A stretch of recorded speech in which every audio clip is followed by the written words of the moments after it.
Bona vesprada, companys. Avui coneixerem un poc més d'una de les famílies més conegudes, la família dels Borja.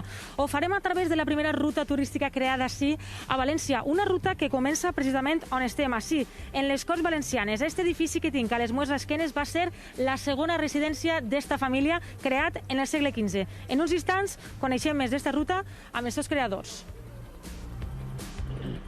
Per on comencem ara? Ara mateix el comencem. Mira, Què tenim ara? què tenim? Resulta que durant la pandèmia es va crear una ruta d'una de les famílies, per a conèixer una de les famílies valencianes més internacionals que tenim. Volem conèixer la seva història, els seus orígens, que són, qui són? Els Borja. Ah, està Núria, no? Sí, Núria Garrido. La tenim ara mateix en directe per a fer-nos d'anfitriona, per a conèixer aquesta ruta turística. Garrido Borja.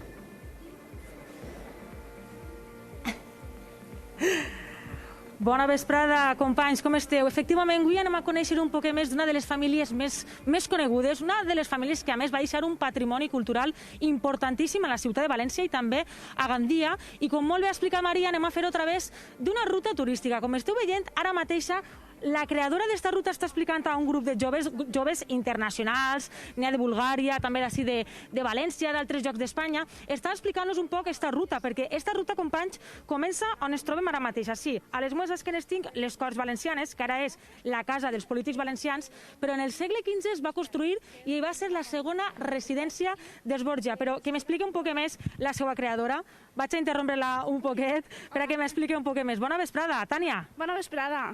Conta'm un poc, aquesta ruta comença així, on acaba, què anem a descobrir a través d'ella? Mira, esta ruta és la ruta dels Borja, és una de les rutes temàtiques que tenim així a València.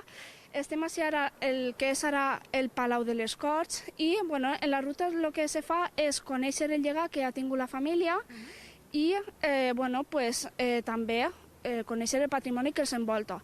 Cal dir que els Borja té una llegenda un tant negra, tenen molts embolics, tenen molts problemes, molts negocis també, però d'una manera més dinàmica i més entretinguda podem el que ve a ser... Conèixer tot el patrimoni, no? Sí, perquè comenceu així i quins altres monuments visiteu o on acabeu per a conèixer un poc per damunt? Comencem així al Palau de les Corts, que antigament era el Palau dels Borja, continuem per la Catedral de València, que també tenen molta influència allí, després continuem per Sant Nicolau, per l'església de Sant Nicolau, després per l'església de la Companyia de Jesús, que està enfront de la porta d'entrada de la llotja, està enfront, i finalment acabem en la Universitat Antiga, en l'edifici de la nau. Han vingut moltes persones a fer aquesta ruta. És cert que teniu un número limitat pel tema de la pandèmia, Sí, clar. però el que volia preguntar-te si la gent ha mostrat interès. Sí. De fet, les persones que han escollit aquesta ruta són persones d'una mitjana edat que sí que tenen cert interès en conèixer tot el llegat que ha tingut així a València i, de fet, s'han quedat molt satisfets. Moltíssimes gràcies, Tània. Continuant aquesta ruta molt important. I és que, companys, es tracta d'una família tan internacional i tan coneguda que abans Tània m'ha comentat que, evidentment, hi ha pel·lícules, sèries, però fins i tot hi ha videojocs d'esta saga, una espècie del Joc de Trons. Però anem a continuar explicant un poc més aquesta ruta. Tinc ara al meu costat a Helena, m'he recordat el teu nom, que abans se m'oblidava. Helena, esta ruta també té un toc internacional, ¿no? Que tú estás organizando. Contame un poquet. Sí, pues Turiar tuvo la oportunidad de aprovechar un proyecto europeo sobre turismo y contactar con una agencia italiana en Bolonia, y a través de esta agencia hemos contactado con asociaciones culturales en Bolonia y en otras partes de Italia para promocionar esta ruta de los Borja en Valencia. Yo me encargo en este caso de los tours virtuales, con otros compañeros también, que hacemos no solamente en castellano, sino también en italiano y en inglés. En el mercado italiano esta ruta está funcionando muy bien porque son unos apasionados de la cultura y les encanta ver qué conexión tienen los lugares que visitan con su propio país. Y la verdad es que es una ruta muy interesante, muy desconocida, sobre todo la parte de Gandía, la parte de las mujeres Borja que tuvieron relación entre ellas, sobre todo María Enríquez de Luna fue muy importante en Gandía y la relacionamos con Lucrecia Borgia y es un descubrimiento para todos. Es un anticipo de lo que pueden ver cuando vienen aquí a Valencia y descubren la ciudad y descubren Gandía, por supuesto. Así que invitamos a todos los espectadores a que se animen a hacerla en castellano, porque desde sus casas pueden encontrar lugares que a lo mejor creen que conocen y realmente no es así. Así que os les invitamos a todos, desde luego que sí.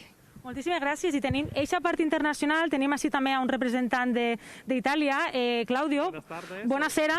Buonasera, ciao. ¿Qué significa para ti, no, venir? Porque tú también tienes una agencia en Italia que desde hace 8 años y ahora estás colaborando en este proyecto de los Borgia. Yo soy muy orgulloso de ser parte de este proyecto que se llama Mobilize, un proyecto europeo que trabajo junto con Turiarte, la Marta Templado, mi compañera, que fue a Bolonia 4 meses trabajando conmigo y ahora soy aquí por 2 meses trabajando yo con ella para proceder con un proyecto de hermanamiento entre también la región de Comunidad Valenciana, Emilia-Romagna, porque esta familia Borgia fue una familia muy numerosa que también tiene personajes italianos, por ejemplo de Ferrara, de otra ciudad que son alrededor de Bolonia. Entonces vamos proyectando relaciones y viajes, ojalá cuando se puede volver a viajar, de grupo y de colectivo cultural por este dos regions. Gràcies, mille. Gràcies, ciao. Bé, companys, ja vegeu, tenim esta ruta turística per a conèixer el patrimoni que va deixar la família Desborgia, una família molt coneguda, que té moltíssima història, una història només que es pot veure així, en el Palau de les Corts, així esteu veient els papes, i esta, com he dit, es va construir en el segle XV i es va convertir en la segona residència de la família Borgia. Gràcies, Núria. Moltíssimes I estava gràcies, comentant Núria. que Joc de Trons se li queda curta, Se queda curta, als Borja, és a veritat. la Lucrècia de Borja i això, ja poden ir córrer ja. Això és meravellós, la història que té.